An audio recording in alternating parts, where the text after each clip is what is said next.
This is History 4, and we come to an extraordinary juncture of ideas and intuition, of perception and of feeling. Those four qualities generally are the way in which intelligent distribution of typology vis-a-vis human beings has been settled. Sensation, feeling, thinking, intuition. You could get a very nice précis of this by reading Carl Jung's book, The Psychology of Types. And Jung himself shows that the history of this goes back to a number of interesting individuals. One of the most profound of them was Schiller. And Schiller's theory of human types, that human beings come in such interesting, repeating patterns that there can be typologies of people. And of course, the classic typology was always the signs of the zodiac. The 12 signs of the zodiac as being distributive types, that there's an Aries person, or there's a Libra person, or a Leo person, or that these qualities somehow can be fitted together in various proportions, in ratios, and one can come out with a very interesting characteristic of people. This geometry of typology goes back profoundly many thousands of years.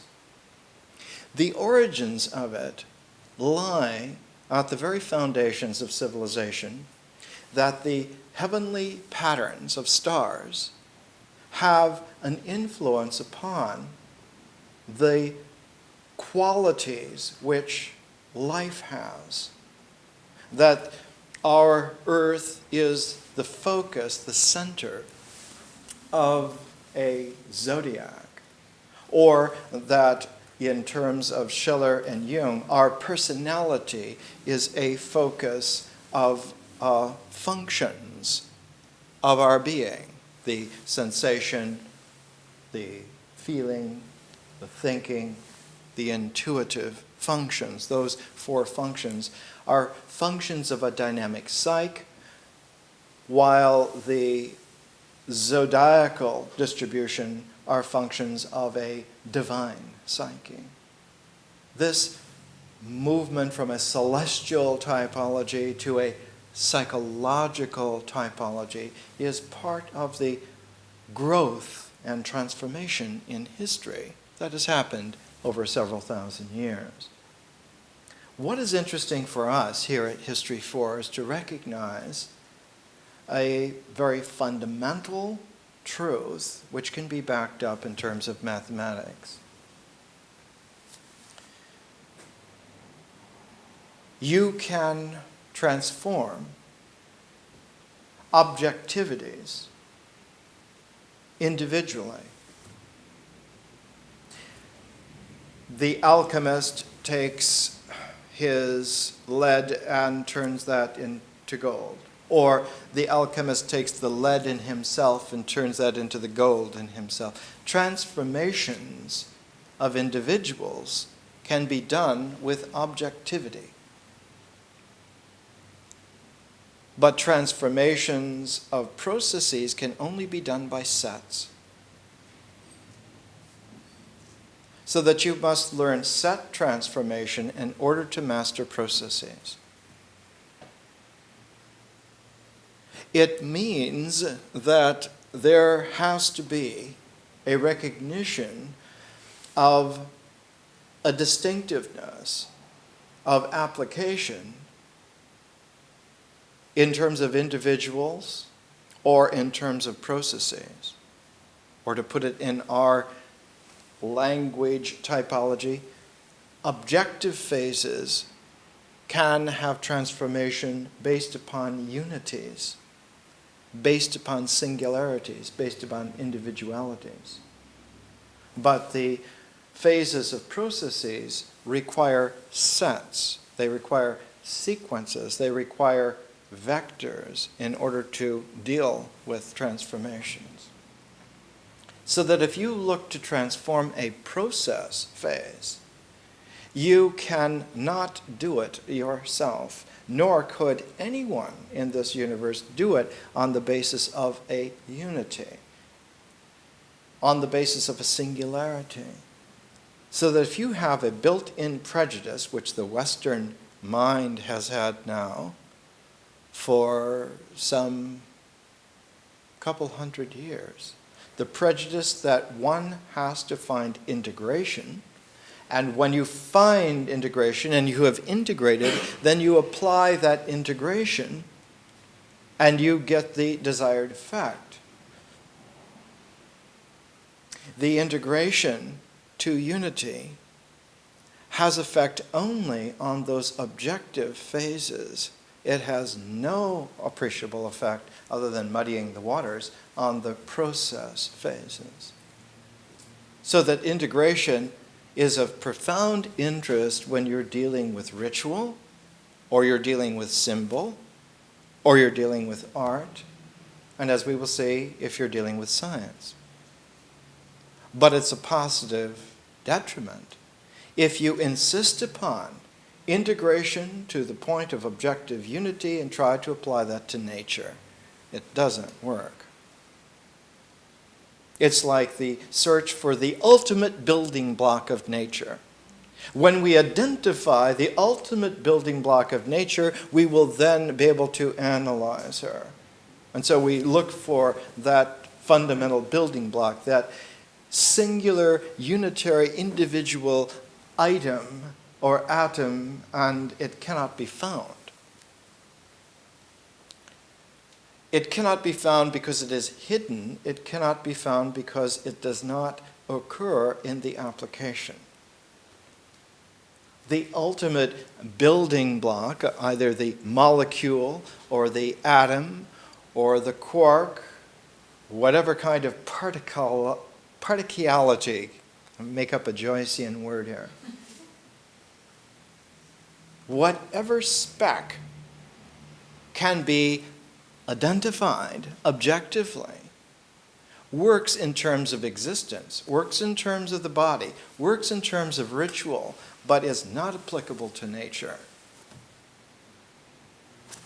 Nature mysteriously retreats before those kinds of attempts to cross the T's and dot the I's, and there's no limit to that because it never happens. One never dots the I's and crosses the T's in terms of the process of nature. Someone once wrote that the spirit of nature is feminine.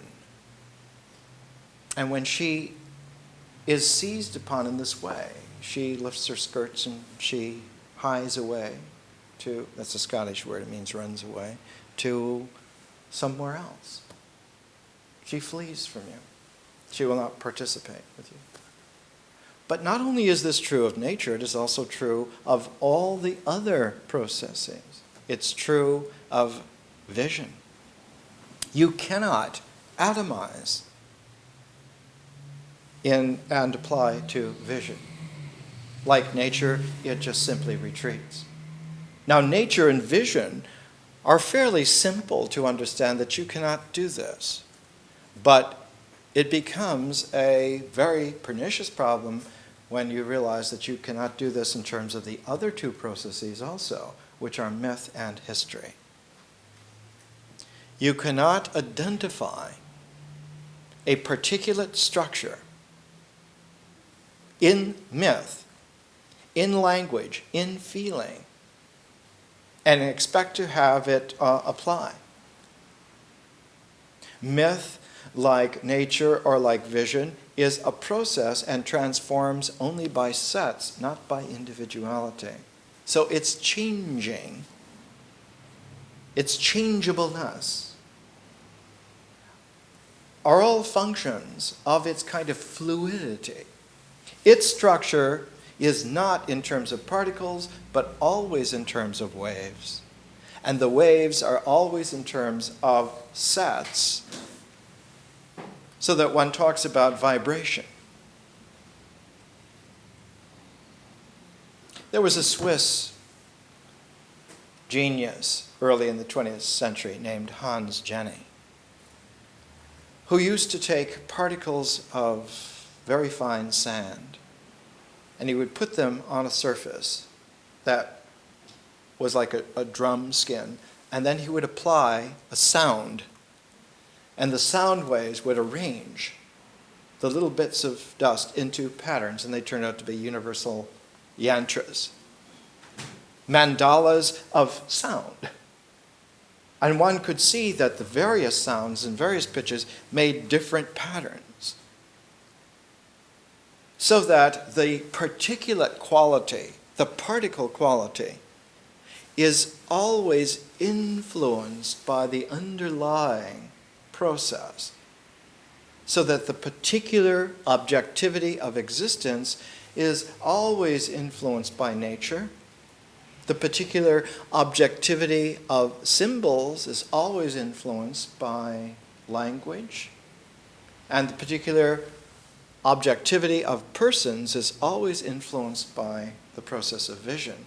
And just so we will see that the process of history influences what objectively is real in the cosmos.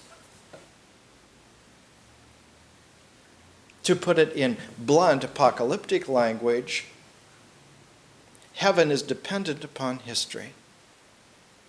The shape of heaven, its actual shape, is very much dependent upon what happens and how it happens in history. Which is why one runs across the phrase in really intense times of total truth. One hears the phrase that God is the Lord of history. That there's something peculiarly poignant in that, and that the responsibility of human beings is that we create a great deal of what is history. And so we have a responsibility. As Kazantzakis would say, you have to grow up from the adolescent who stands on the seashore and throws rocks at the surf, crying out to the sea, "Make me a god." That's what Kazantzakis did when he was like an adolescent in Crete. You have to grow up from that, and you have to realize that you are the only particular, the only particulate who can participate in the process of history.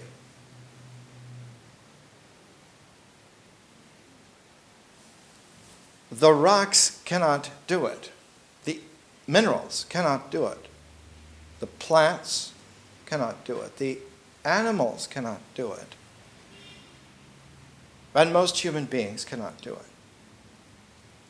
It is only the transformed psyche that reaches its maturity, not exclusively in integration, but with the complement of differentiation also in play. Only then can one deal with history. And then one has only bought a ticket to a very complex show. Then you have to deal with transformation by sets, which means that you have to be able to recognize sets, and sets are vectors, they're sequences, they're alignments that have purpose, and they don't necessarily have to have beginnings. They can be midstream. They don't necessarily have to have end purposes. They can just veer in some directionality. One of the great symbols early in the 20th century in phenomenological symbolism was to draw an arrow, the arrow of intention. That consciousness always involves an arrowing from somewhere to somewhere else, and all that one can be sure of is that it's pointing, it's going in some direction, in some vector. The civilized prototype of that is from the Gospel of St. John. St. John, a Hellenistic Jew who had very interesting teachers, and he used it in a parable about Nicodemus, who asked, what about the Spirit? And was told, well, the Spirit is like a wind that blows in. No one knows from where. One only knows that it's blowing here, and after a while it blows out. Where it goes, we don't know. But that it does blow here, that we know. All this is to say that the directions do not have to have beginnings, middles, and ends. That would be myth. All mythic vectors must have beginnings, middles, and ends. Because their myth is like nature, it's an integral process. One asks then, what's the beginning in nature? And the beginning is always the mysterious. The cloud of unknowing. And what is the end? The end is this peculiar mystery which is not unknowing, but is total knowing. So that the ultimate vector that would develop in an integral fashion is that one comes out of a mystery and goes through the process of recognizing that it is mysterious, and you come to know it. But the whole differential quality is that one then blows back out of the room into the ever-widening, ever-opening universe. One of the great descriptions of this at the end of the science fiction novel, The Voyage of the Space Beagle by A.E. Van Vogt, the conclusion is, and carrying its little bit of human civilization, the expeditionary ship Space Beagle sped at an ever-increasing velocity through a night that had no end and no beginning. And so the deep mystic wisdom of human beings, resurfacing in the science fiction of the World War II era, the golden age of science fiction, the archetypal deep wisdom of men and women was that we must understand we cannot push nature around. We cannot push vision around. We cannot push myth around or history. They are processes. And in their process quality, they are dynamic. Complementary to the dynamic of a process is the energy of an objectivity. An objectivity has energy.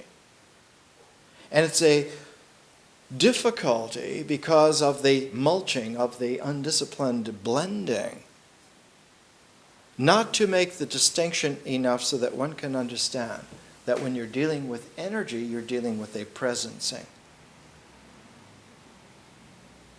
Objectivity presences, and it presences in two distinct different ways. One is an integral way, so if there's something there, the body is here.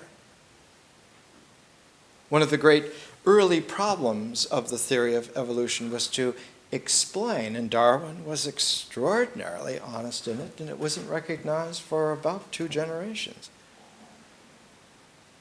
He talks about the origin of species. Not about how man comes to be in general, but how does a man come to be? How does this distinct individual, this existential species, that man there, how does he come to be out of a process? It's totally alchemical, as one would say, in the Valley in the 1990s. It's totally alchemical. That to precipitate objectivity out of a process means that there was some transformation working in the structure of the process, that the sets of the process had arranged themselves in some way that they had junctures. And where those junctures were, there is where objectivity happens. One of the most profound investigators of this mysterious quality was Benjamin Franklin. He was investigating the universal current that manifested itself in lightning And he was the first person to recognize that when you had it, what you had was electricity. And that only when you have the positive and negative pole actively in tension with each other is there such a thing as electricity. But there's a mystery here. Electricality is a vector now that we know of the electromagnetic process. When you have a process, you register that process in a spectrum, like the electromagnetic spectrum, going from radio waves up to the ultraviolet. This kind of a spectrum of a process has an opportunity only at certain junctures in that spectrum to have objectivity. It is only a very narrow bandwidth of electromagnetism where visible light is possible.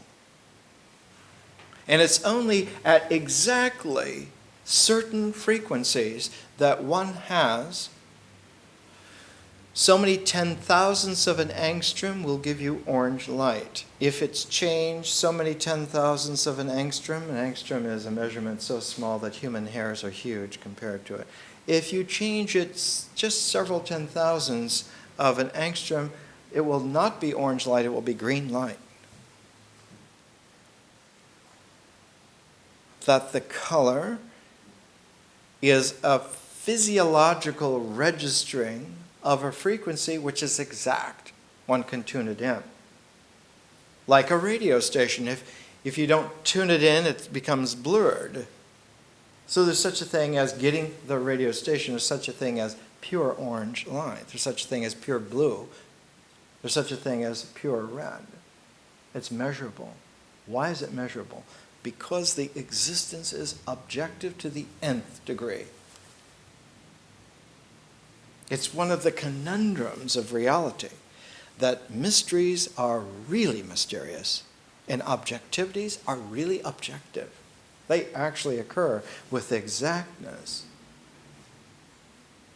One of the great difficulties in mastering a yoga is to understand that the objectivity is immediately exactly what it is. Nothing else. That, exactly that, only that, always that, and this quality of pointedness, single pointedness, ekagrata, this single pointedness is a poignancy which allows then for the objectivity of reality to be understood and calibrated. Not just measured, calibrated. So that one can come to understand exactly and precisely what one has knowledge of. And exactly at the same time in great complementary balance to it. When one comes to understand exactly what one knows, you understand also that you do not know what you don't know. It isn't that it's missing, it's that not knowing, that ignorance becomes luminous. It's not an ignorance because you don't know, it's an ignorance because you know. It's called Socratic ignorance. But it's misnamed Socratic ignorance because actually its discoverer, the original teacher of this, was a woman. The teacher of Socrates. Her name was Diotima, and she came from Mantinea, and so she was sometimes called the Mantinean, because there's a kind of a play on words in ancient Greek. Mantis means diviner, like oracle. Well, Diotima was a Pythagorean oracle. She was one of those rare individuals that roamed the Greek world and put things right because she could focus exactly.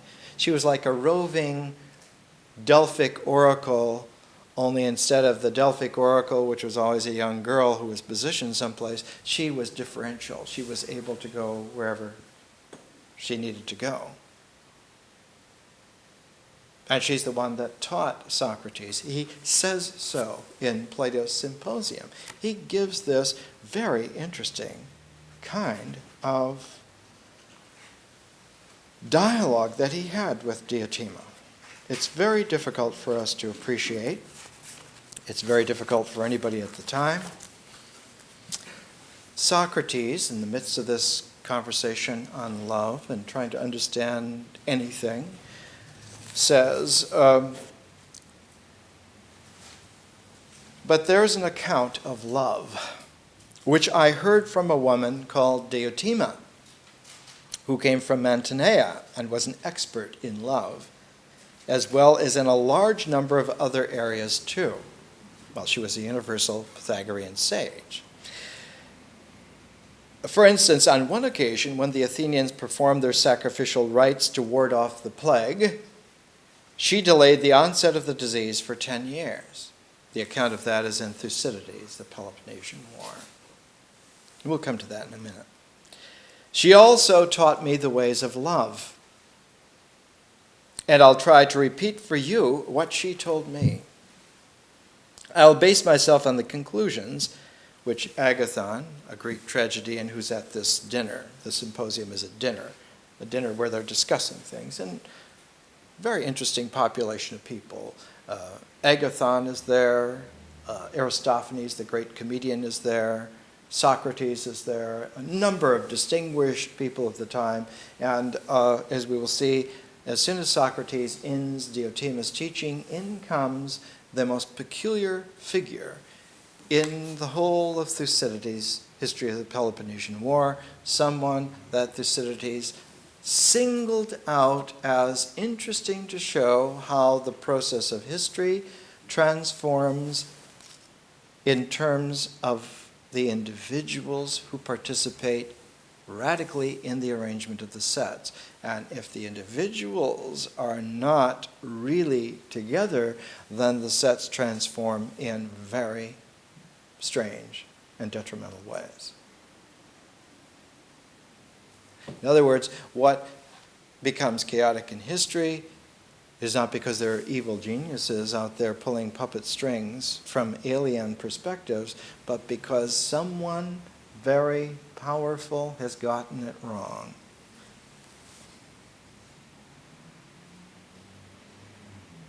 And we live in a time where super powerful individuals are on their way. The 21st century is going to be characterized by very capable, super powerful individuals. Let's hope there's not an Alcibiades. That's the kicker, today's lecture. We'll all live to see it. Heinlein wrote a future history in which one of them actually happened, called Revolt in 2100. A theological demagogue takes over the United States and thus the world, and it takes a long, suffering time to deal with it. Heinlein wrote a future history because he recognized, as many of us are coming to recognize, that history does not deal with the past. History deals with a differential process which is equally in the future as in the past. And there's as much future history as there is past history in any real history. And that what we're trying to learn here is to disallow the ignorance which has commended itself to us and disallow the knowledge which has commended itself to us, because we've been entrusted with both these bags, and it's both these saddlebags of ignorance and knowledge which are false. Both are false. To the same degree, they are false. And we are carrying them together, and there's something else that's there that Socrates learned from Diotima. What does he recount now? I'll see if I can manage on my own, says Socrates, and he goes into a reverie to teach in the way in which Diotima taught him. As you explained, Agathon, it's important to start with a description of love's nature and characteristics before turning to what he does. I think the easiest way for me to do this is to repeat the account the woman from Mantinea once gave me in the course of a question and answer session we were having. So that Plato learned philosophic dialogue from Socrates, but Socrates learned it from Diotima. Because the question and answer dialogue form is actually a feminine form of inquiry.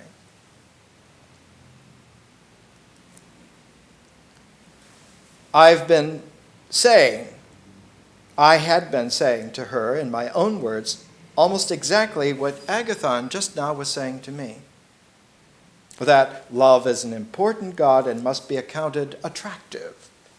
She used the same arguments I used on him to prove that it was actually, that all of this actually followed from my own ideas that love wasn't attractive or good.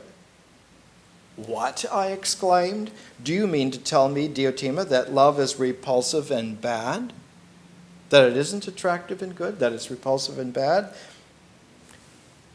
You should be careful what you say, she replied. Do you think that anything which isn't attractive must be then repulsive? Yes, I certainly do, said the young Socrates. Diotima, do you think that lack of knowledge is the same as ignorance? Haven't you noticed that there's middle ground between knowledge and ignorance? What middle ground? True belief, she replied. In other words, eternal truth is in between knowledge and ignorance.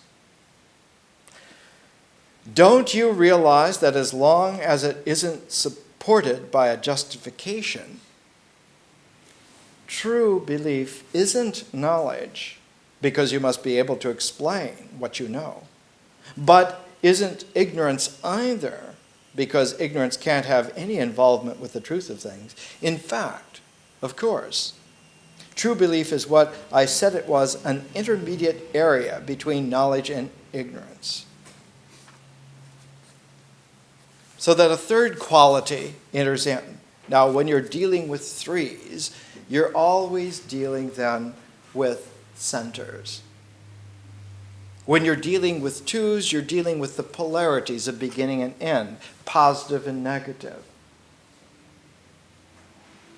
But when you're dealing with middles, if you're dealing with a process, you're dealing with a flow, you're dealing with everything that's in movement between the poles. The middle of a circuit is the electricity. And when you focus on that, when you forget the poles, when you deal only with not the phenomenon of electricity, here's where the habit of knowledge and ignorance as a dualistic imprint of what reality is supposed to be completely collapses. You cannot talk about the phenomena of a process. We in the 20th century have come to use a Greek term which is complementary to phenomena, which was introduced by Rudolf Otto in the idea of the holy. He used the Greek term, reintroduced it in the 20th century, the term noumenon. Something numinous glows with the veracity and reality of a process but cannot be identified. Something numinous cannot be identified. A phenomena must be identifiable. It must be objective. The body, in order to be effective, has to be objectively, existentially a phenomena. The body.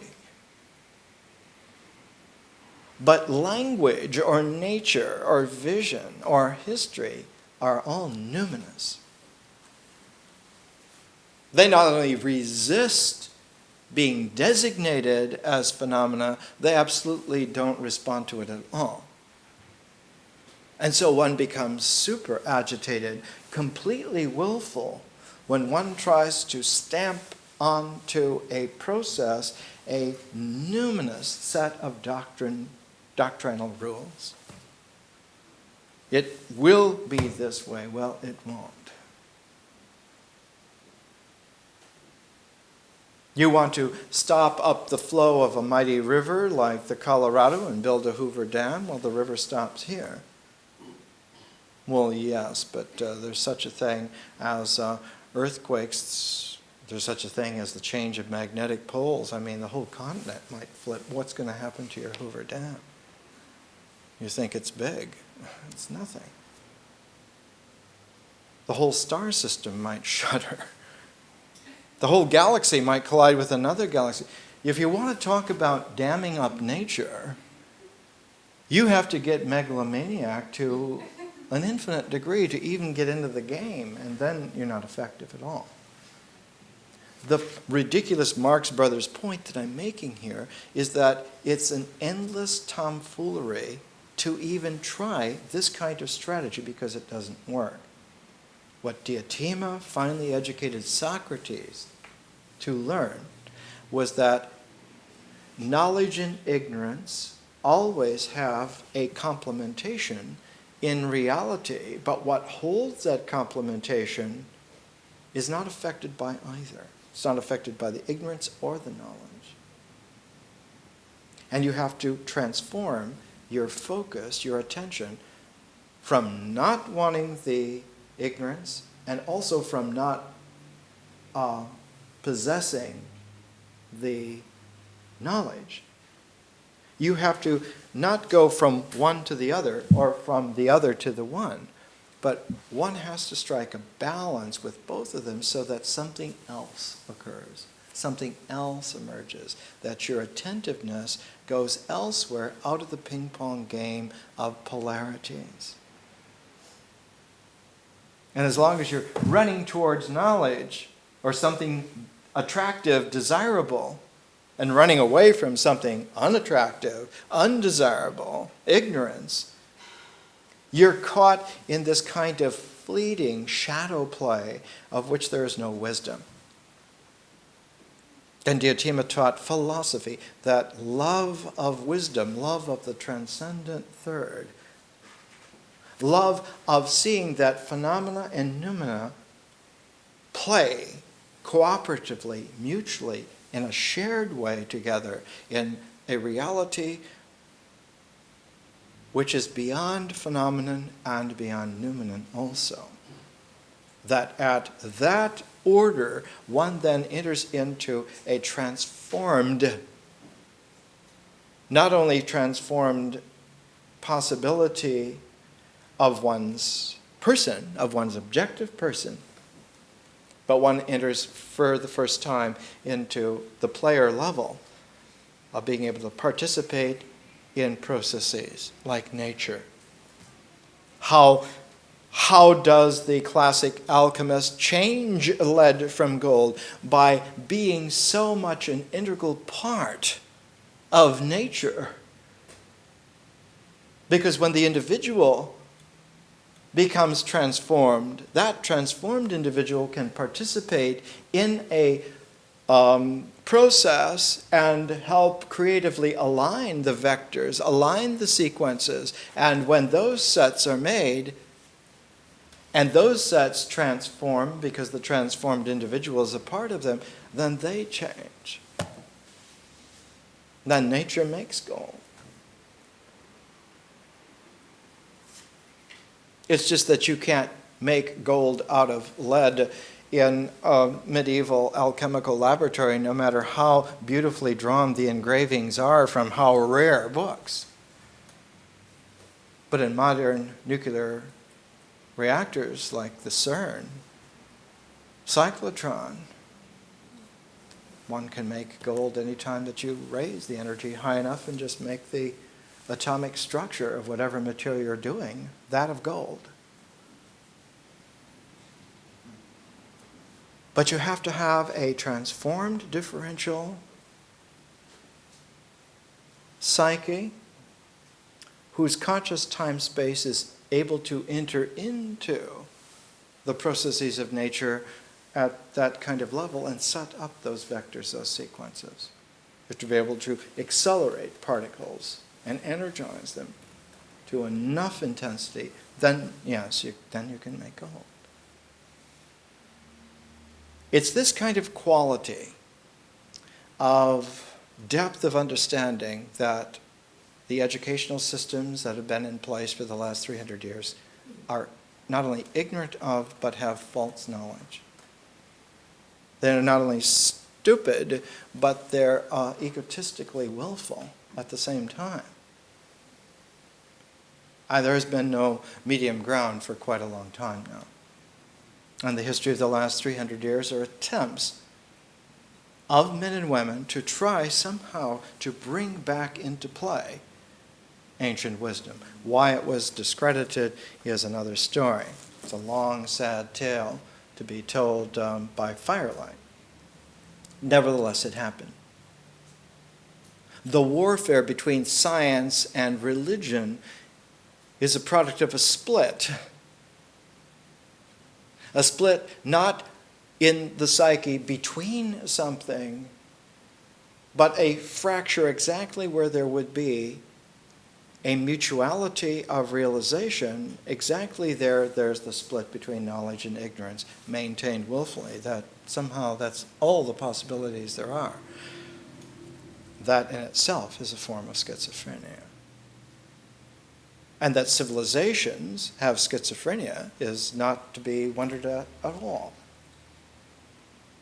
Their individuality, their phenomenal quality, participates in an objectivity which is largely that of the symbols of the mind. Very few times is there ever a civilization that becomes artistic. It occasionally happens. But there's never been a science civilization. And that's what's going on now. Not only the attempts to get educated again in some fundamentally realistic way, but to build a phenomenal cosmos, which is scientifically real, that has poetry, has beauty, has love, has life, has all of this in play. Let's come back after the break and we'll go into this further.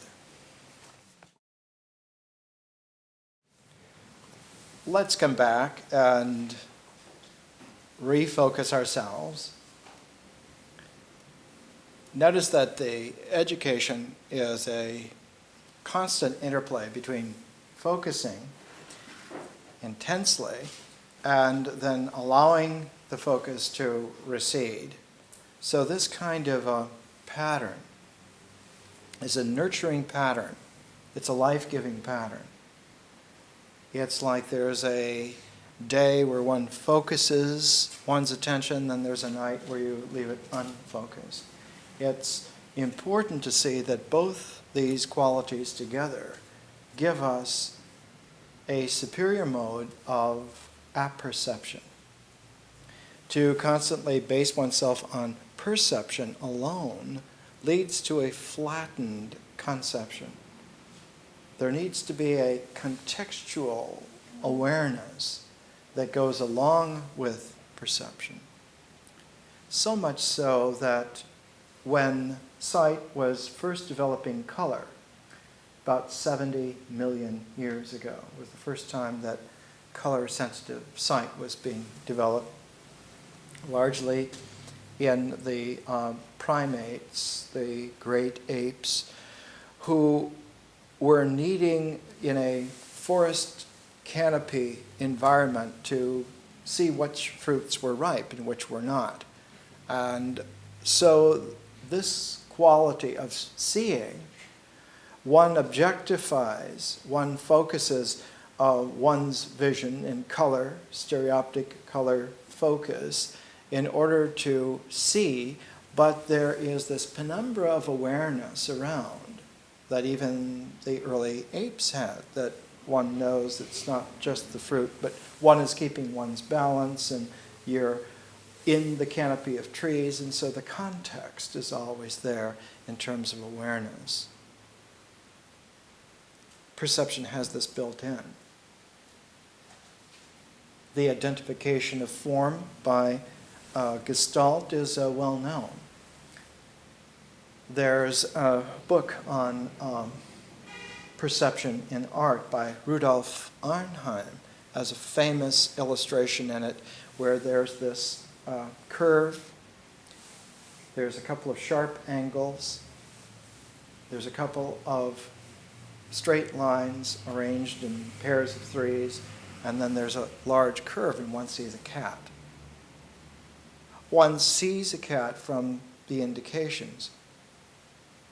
A form can be partially covered up, and yet when you know the form, you can recognize it from just a part.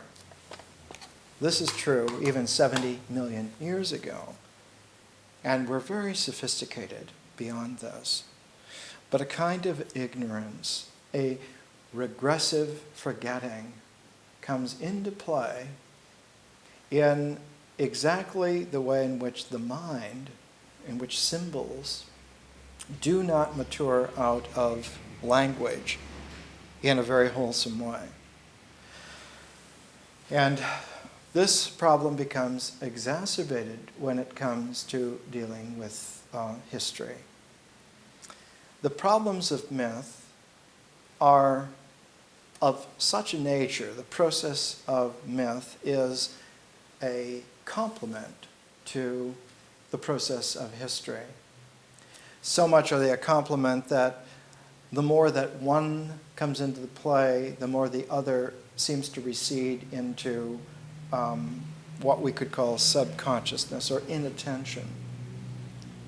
Actually, in the development of consciousness, history is a very recent process. The process of history, like the process of vision, is a differential process and not at all there in nature. History does not occur in time-space. It occurs in conscious time-space. Just as vision does not occur in time-space. It's always transcendental. It's always supernatural. Visionary sight is not seeing with the eyes, but it's a seeing in a way in which the mind projects out.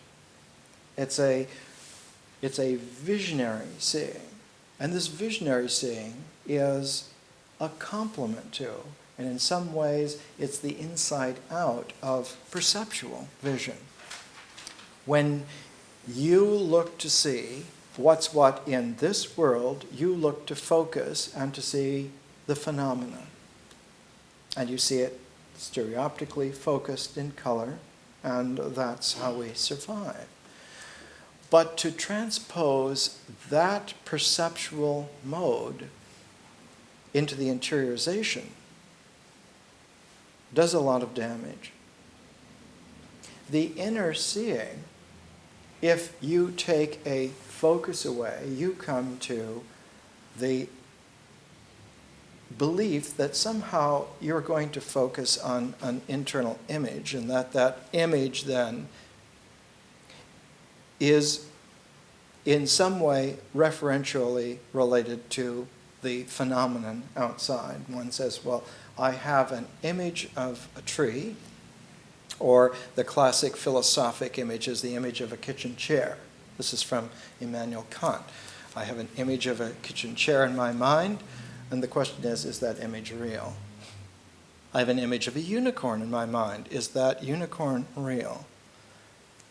And out of all of this kind of concern comes this subject-object duality, subject-object split. But the subjective, as you can see from our education, what is called subjective, the personal, is a differential form which is quite distinct from the bodily existence form. A form in art, like the person. I love Virginia Satir's title of one of her books, The Art of Person Making. Persons are artistically created. The artist makes themselves. And that person is quite distinct from the existential body. And also quite distinct from the mind. The integral mind is quite objective. Ideas are quite objective.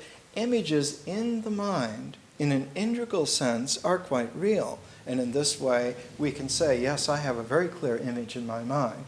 My visualization of an orange ball is quite exact. And I could make a correlation between the image of an orange ball in my mind and seek to make or find or discover or draw an orange ball out here. But the differential consciousness, the inner mind, has a different capacity. It's a different mode.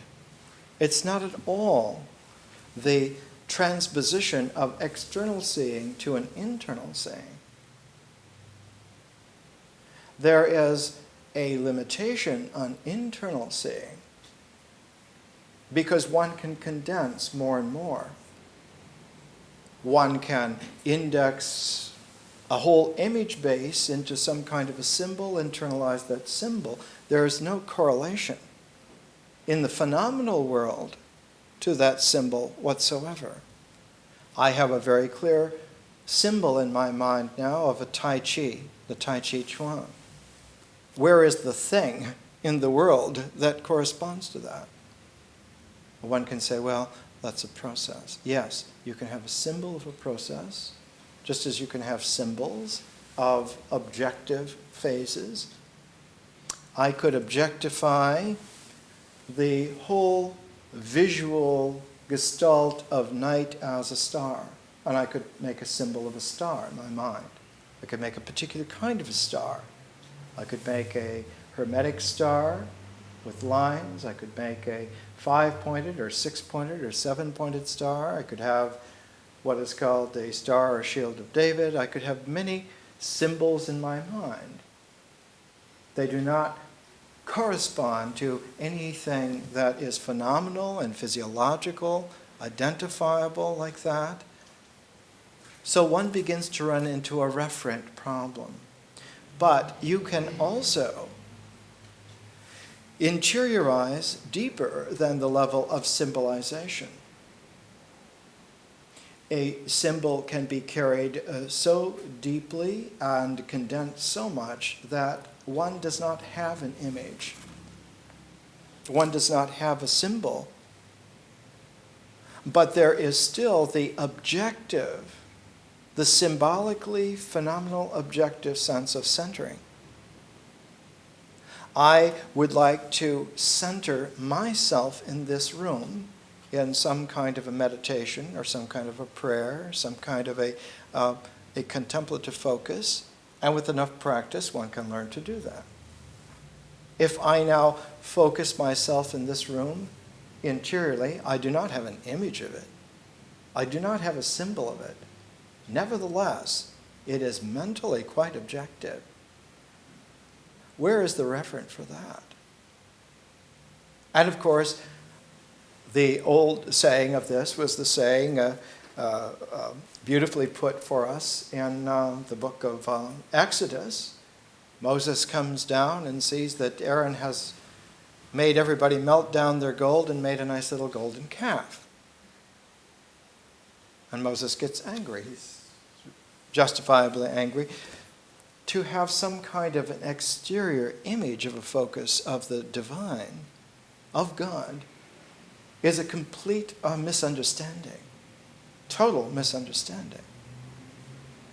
So that my sense of mental focus from my mind could be carried even further. I could not only have a point of presence in my mind, but I could condense that point of presence in my mind even further. What happens to it? It vanishes. So now there's no image, there's no symbol, there's no point of presence whatsoever. There's just undifferentiated mind. And while that's very difficult to do, nevertheless it can be done. Where's the reference for that?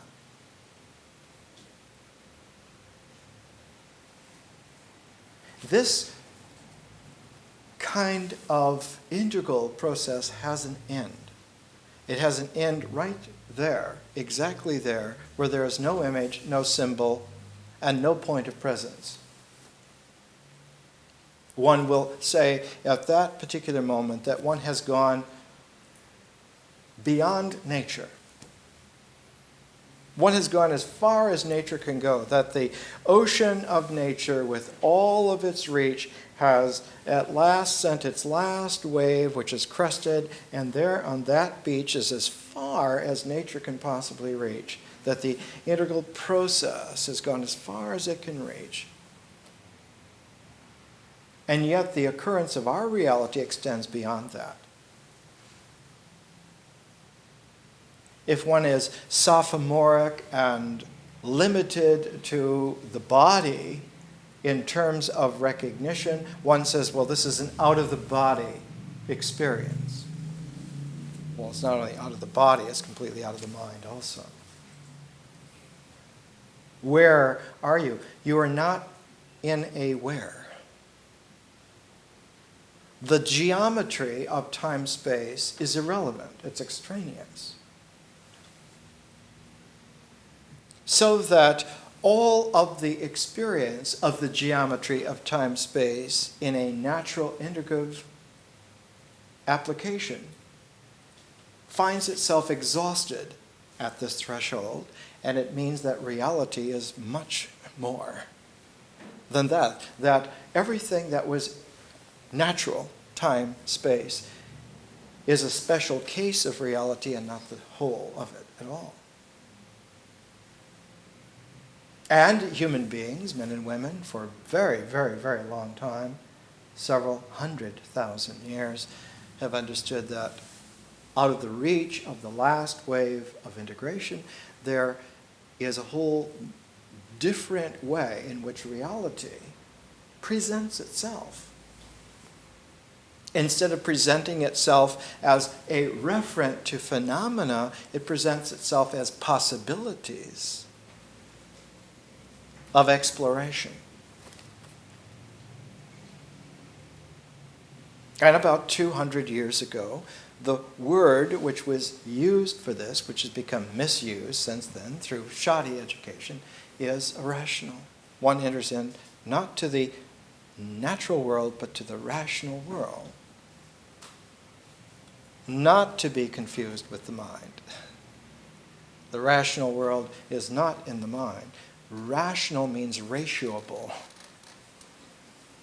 It means one deals not with identity in terms of phenomenon, but in terms of ratios, in terms of possibility.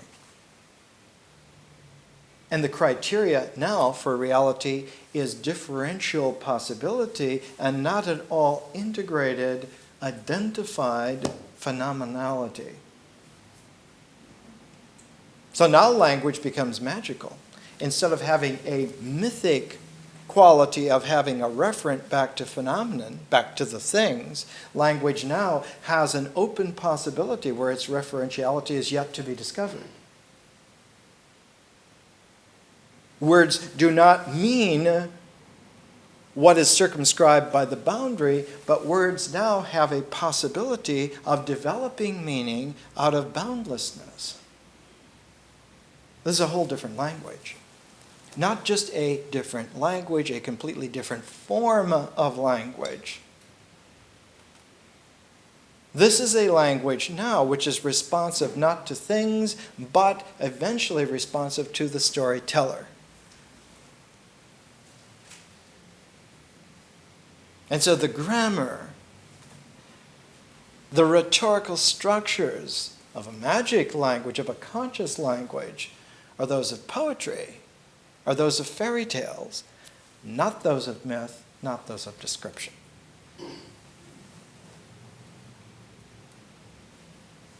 But to get there, one has to have an education which allows for this kind of weaving and unweaving to happen to such an extent that you can stay with it long enough to witness, to experience, to think about, and to go beyond all of that and emerge into this visioning possibility.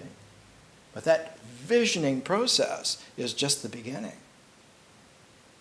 It's like the nature of the other side of here. The here that's here in time-space is an event which happens in nature.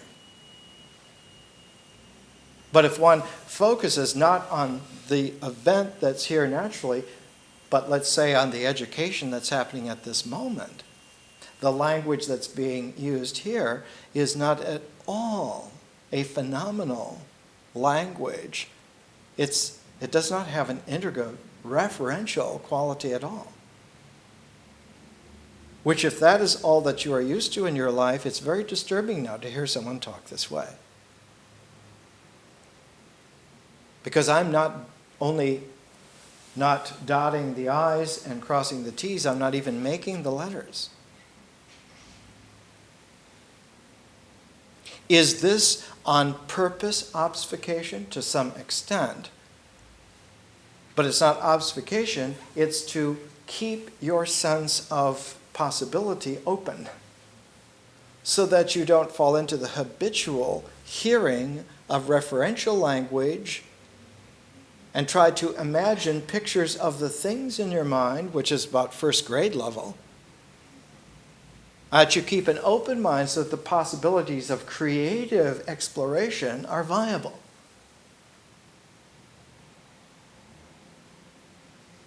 Because this particular lecture comes almost 1 year and 3/4 into an education.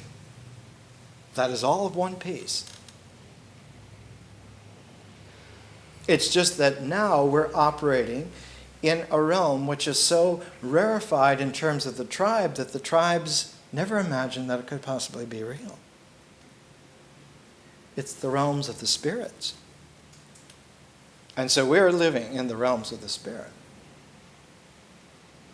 But not absolutely, exploratively.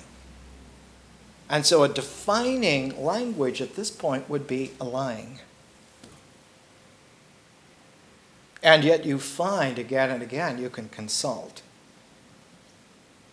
any newspaper, any magazine, any catalog. There are millions of would-be teachers using a closed system, mythic, referential language to teach so-called New Age spiritual values. And it's what Henry Ford said it is, bunk. None of it, zero, is real. None. Not only not one thing real, but the very process of it is illusionary. Now this is a little disconcerting at first, but one can teach oneself, well, you can be educated to not only appreciate this, but to do a different way. And when you do, when those possibilities of openness, the juices that nourish those possibilities of openness flow in you, you yourself will teach yourself further. You will see with new eyes. You'll hear with new ears. Yes, it's true that Beethoven uses birdsong motifs in the Sixth Symphony, but if you listen to the Sixth Symphony, no bird ever whistled that. Even in Vienna. Even on good days. So we're talking about something gorgeous. We're talking about something flamboyantly grand. We're talking about proofs of the Spirit. We're talking about that we inhabit a reality that so overwhelms the limited lives that we are handed. that it doesn't matter how they're described or what the specs are. They're little bitty platters in a field of food. This education is at the crossroads now where we're beginning to realize that when you deal with processes, you have to deal with processes in their terms. When you deal with nature, you have to deal with nature in its terms. There used to be a saying, I think it's still going, called outward bound. That they would take incorrigible youngsters and row them out onto the Pacific Ocean, out of sight of land, and throw them overboard. And let them deal with a real existential crisis. You have to find some kind of inner strength in order to deal with that situation.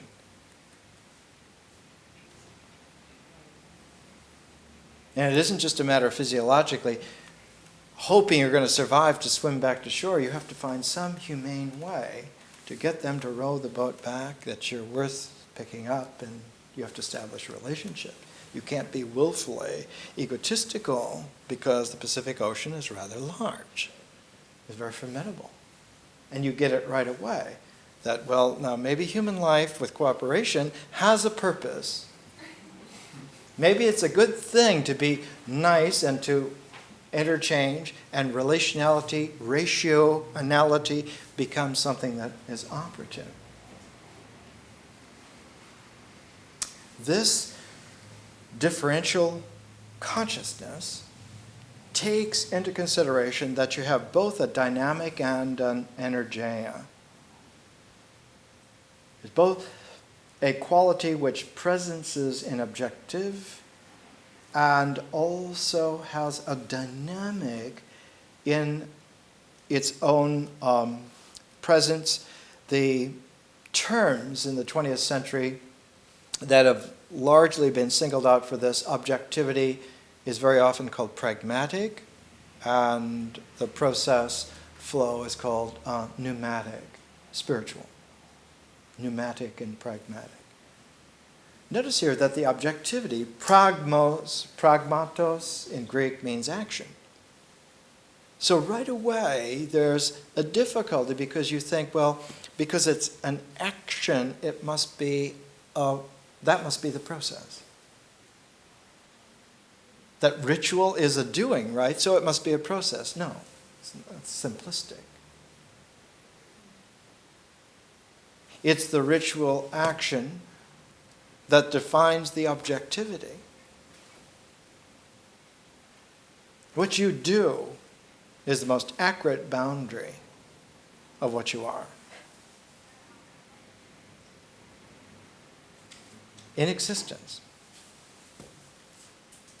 If you look to see what in a static, non-doing, non-active, what in a static objectivity something is, it disappears from sight. It disappears back into its nature. One wonders where it went. Faulkner has, in one of his wonderful short novels, which is a part of a novel called Go Down Moses. The title is from a southern spiritual. Go down, Moses, go to the promised land. Tell, O Pharaoh, let my people go. It means that juncture where your people are getting free of the doctrinaire imposition of a structure from without, and you're seeking to be free to be turned loose in the promised land. It's not that this promised land has a new doctrine, it's that it's open. It has no doctrine. It's to be explored. And so a promised land like that is to be explored. In Go Down Moses, the section I'm talking about now is called The Bear. It's about a young boy, Isaac McCaslin, who is initiated in the big woods. He's taken there with the men who go with their guns and their liquor to go hunting. go hunting deer and prove to themselves that they're still men, they can still hunt and kill. They end up drinking in the tents and playing cards and arguing. And an old half-black, half-Indian man named Sam Fathers tells the young man, the boy just about to become a man, he tells him that the woods, the big woods, are a place where one can learn about oneself in the most profound way, but that you cannot learn it as long as you carry a gun. And you cannot learn it as long as you carry a compass. And you cannot learn it as long as you carry a watch. As long as you carry an integral sense of time, an integral sense of space, and an integral sense of willful egotism, the watch, the compass, the gun, you're never going to be initiated by the big woods into itself, into its mystery. You're never going to be freed then to go into your own promised land. You have to set these aside. And the symbol of the big woods, of its freedom, of its immense mystery, is this old bear. This old bear who's rarely seen, mythical, fabled bear.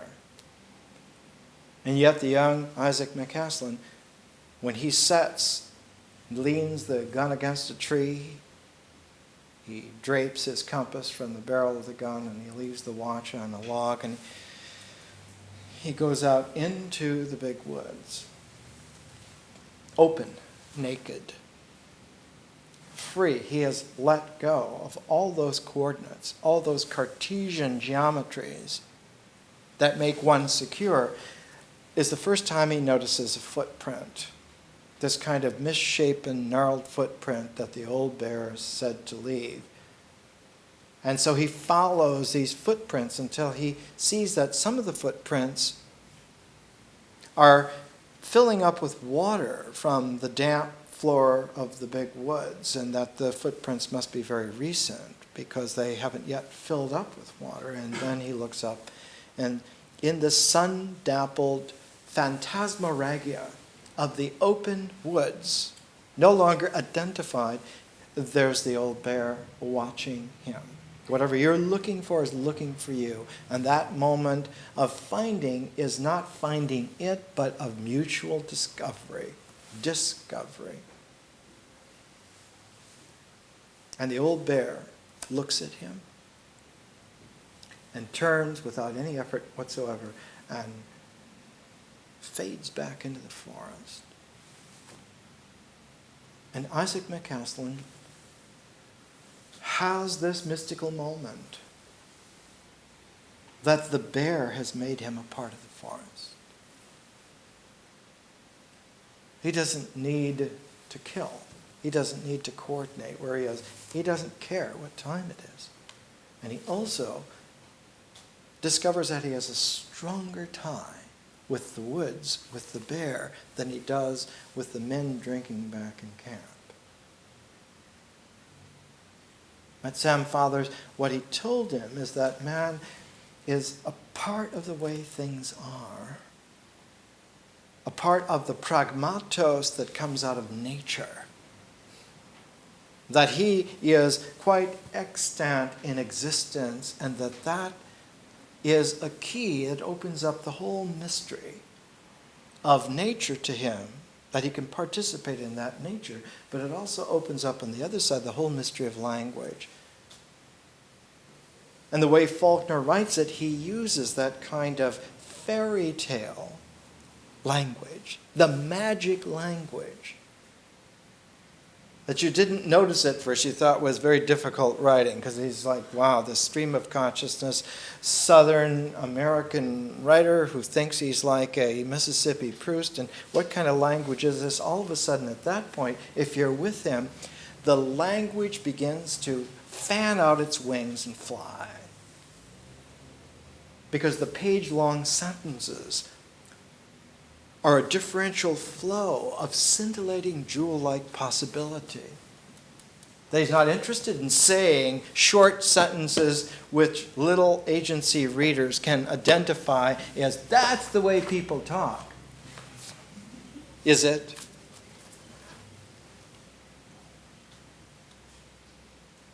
Even 10,000 years ago, men and women used to talk that talk to each other because they together went through some kind of a portal, and they recognized not only do they get to participate in the mysteries of nature and language, but there's a mysterious process called magical conscious vision also that occurs, and that they participate with that.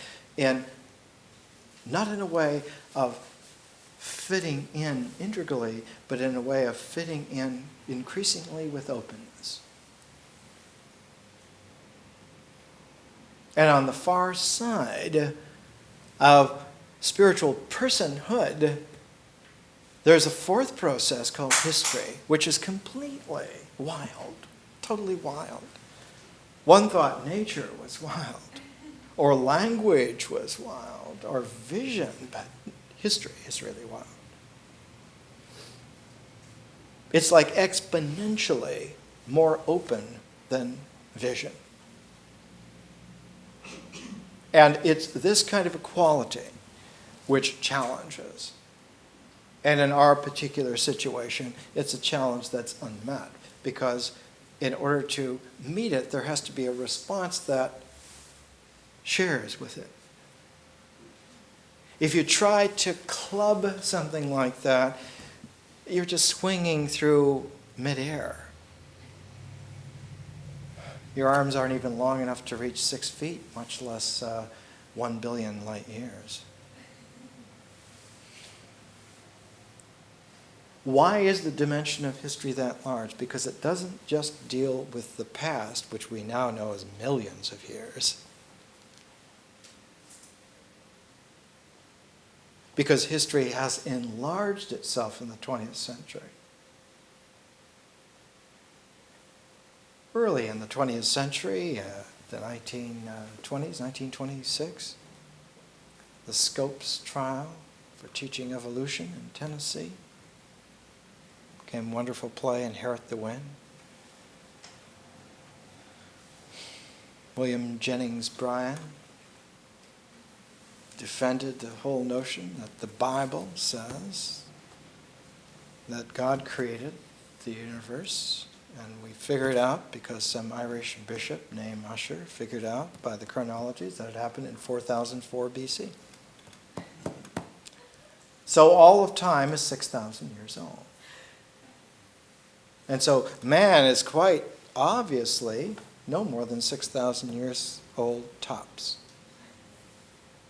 Well, not only was that held up until the 1920s and still in the 1990s by many people, but 200 years before that was the first time that someone really got the perception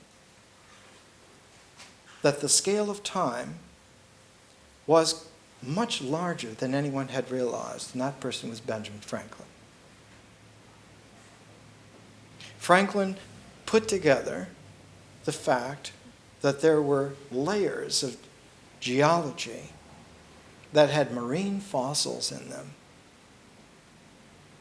that obviously had been laid down, that there were life forms in an ocean in parts of what is today Pennsylvania, and was just beginning to become Pennsylvania at that time. Some of the coal field geology showed that there was marine life, who knows how many millions, hundreds of millions, who knew at that time, in the early 1700s. But it was certainly more than 6,000 years.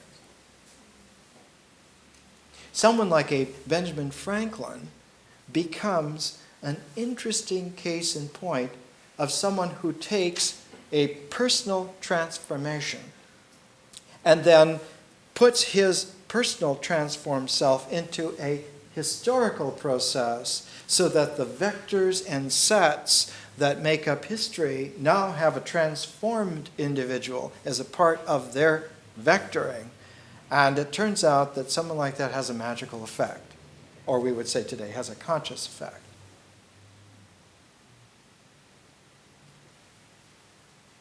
Just like the transformed mind, when it enters into vision, the visionary process changes the way in which the visionary process happens.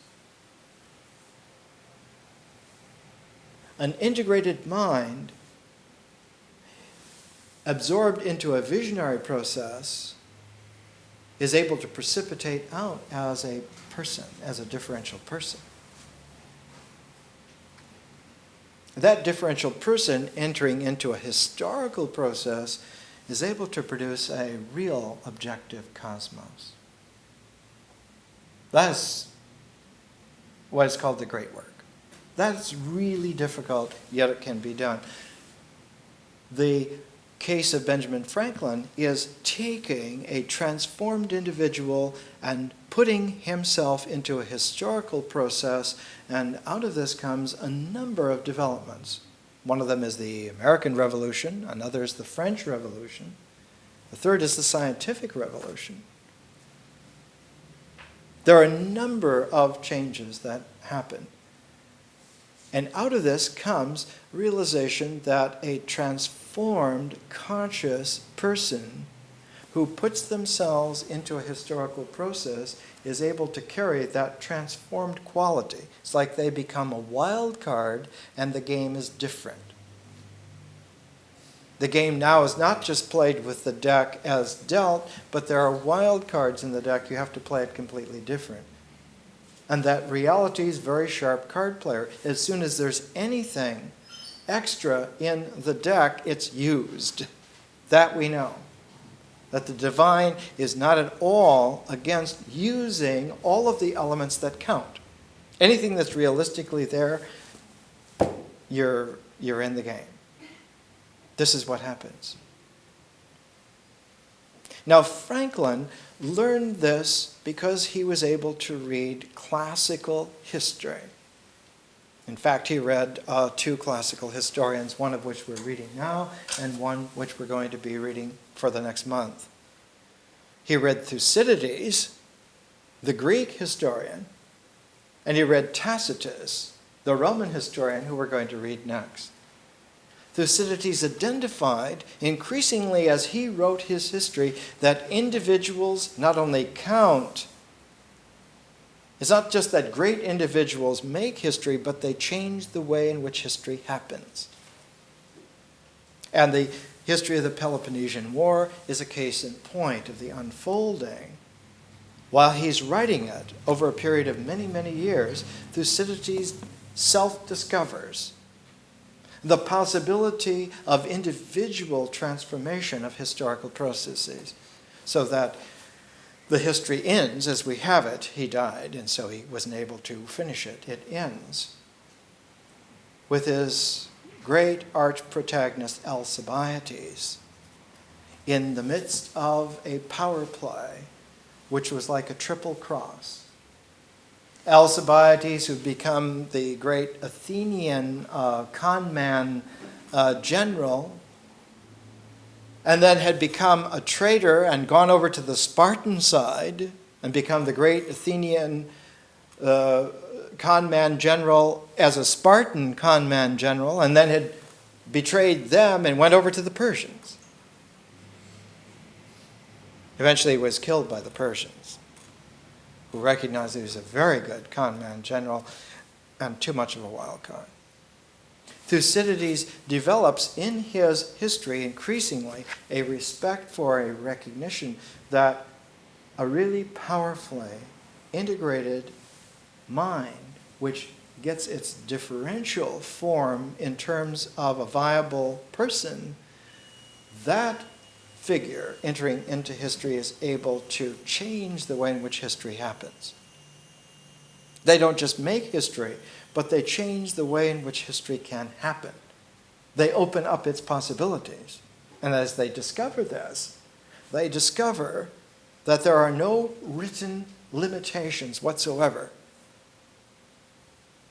to the differential conscious person with an integrated mind and with a organized society to work with. In fact, this was the whole point of Thucydides, that a human population which has been combed out by ideational education to make them conformed in such a way that they have a shared focus, becomes ever so much more powerful than any kind of monarchy. But it turns out, in Thucydides' time, that a democracy can be more of a tyranny than a aristocracy. That it has more latent problems. That there's one thing about a king who goes bad, but there's something about a people that becomes a mobocracy. The bad gunslinger is not as dangerous as the lynch mob. They are more dangerous. And out of Thucydides' concern, it took about 500 years for it to really sink in to where there was a conscious historian who lived in a time where the mobocracy was like on a world empire scale. The historian was Tacitus, and the world empire mobocracy was the degenerate Roman Empire of the age of Nero and Caligula and the crowd. And Tacitus lived through it. Like Thucydides, he not only lived through it, but he wrote a history of it, so that one could understand, so that someone like Benjamin Franklin could come in and he could read Thucydides, he could read Tacitus, and he could understand that he, by transforming himself in a specific way, he used it by, if you've read your little assignments, you know that he arranged his whole personality, rearranged it, transformed it with charts, and he did it on a weekly basis. And he completely consciously modified himself so that he became not someone new, but someone who was constantly new. But he had to watch out because it was Alcibiades' chameleon-like, identityless, con man qualities that led to the complete dismemberment of classical Greek civilization. Alcibiades, who'd been raised in the household of Pericles, whose stepmother was Aspasia, Pericles' lady, the ex-courtesan who used flash to show the Athenian aristocracy that even an ex-prostitute with enough power could run the city and do things her way. And Alcibiades was a combination of Pericles' specific grandeur and Aspasia's flash expectations, and he became that kind of a person. He became the pretty boy, glamorous genius who simply, when he was with the Spartans, he had long hair and ate black broth. When he was with the Persians, he had ostentatious pomp. When he was with the Athenians, he was a democrat. Because the difficulty of not making a complete differential transformation is that one becomes selfless like in chaos.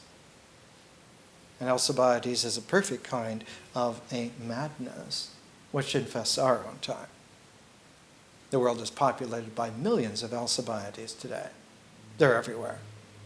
They're all over places. And they're the doers, the shakers. They're what make things happen.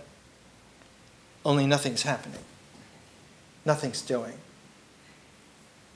And because history is quite real, its juices, instead of being creative for furthering the exploration of possibility, are turning into acid rain.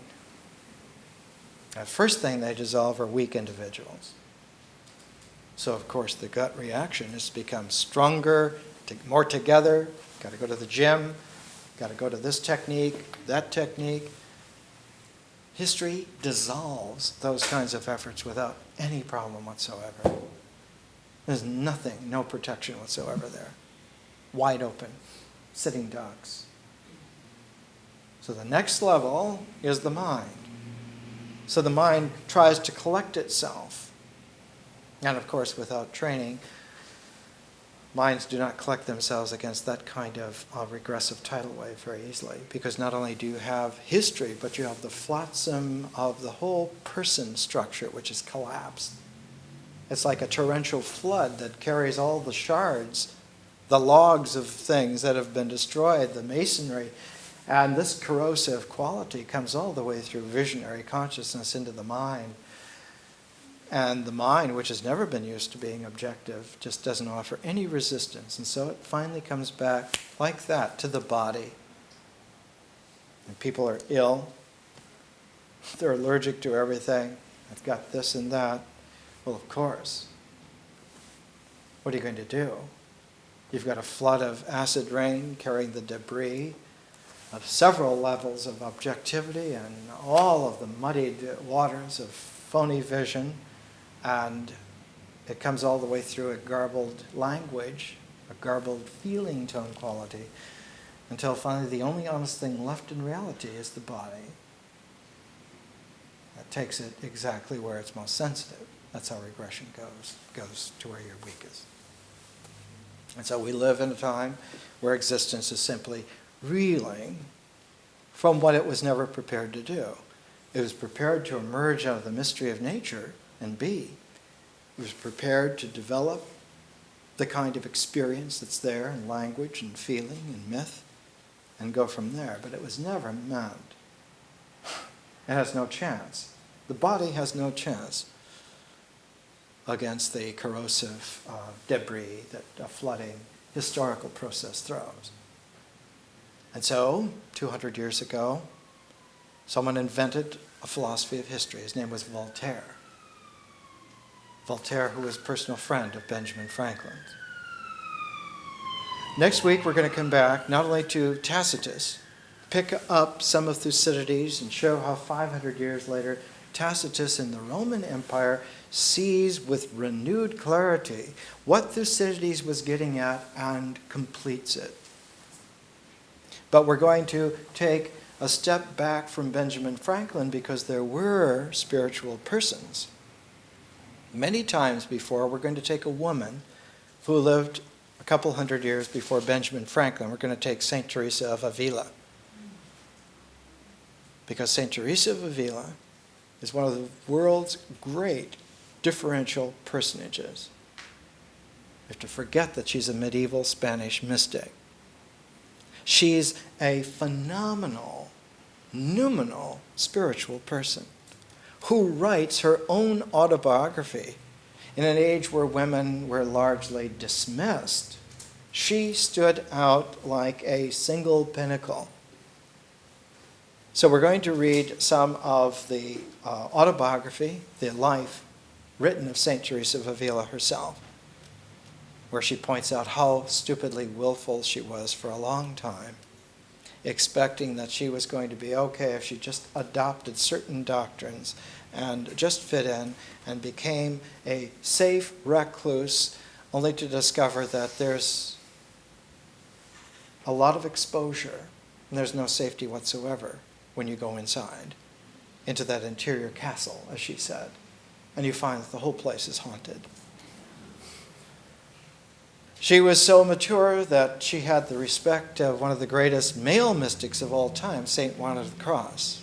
St. John of the Cross looked up to Teresa of Avila as his mother because she was really wise about the ways of reality. So we're going to look at Teresa of Avila and Tacitus for a month, but we're going to keep catching up Thucydides and Benjamin Franklin. But now that you know that future history is as important as past history, you might want to start looking ahead. Now you can look ahead like Heinlein's Future History, or like Isaac Asimov's Foundation, Psychohistory, or you can look ahead in terms of the course, in terms of this process that we're in now. And after Teresa and Tacitus, we're going to take Hegel and Burckhardt. Burckhardt, who was the first to realize that there were shapes in philosophic history, and that the shapes made gestalts such that he was able to look at a whole realm of human history and call it the Renaissance. And Hegel, who looked just before Burckhardt and saw that history was a spiritual flow that had something noumenal about its process, and that you had to stop trying to objectify it in terms of identities and reference, and you had to learn the dialectic of Platonic dialoguing in a Socratically ignorant, in a diotimically alert way, and then you could learn to swim. And when you swam with this flow, something happened. You gained a certain kind of a strength. So we're going to look ahead, not only to the next month, but look ahead beyond that to the month after that. And if you do that, you get used to the fact that looking ahead looks ahead more and more. This is the way in which you alert yourself to the differential possibilities. You don't know what they are going to be, but you recognize that you don't know. But you continue to explore, not because you're afraid or you're encouraged of not knowing, but simply that you do it. This reaches back and transforms ritual. It brings your existence, catches it right up into the very act of differentiating. It turns out that this education is a very peculiar way to develop. And as soon as you get used to it, you'll find that it opens up at an asymptotic rate. It may take a long time to learn to begin to do this, but once you do, it opens up very, very quickly. You haven't lost any time at all. More next week.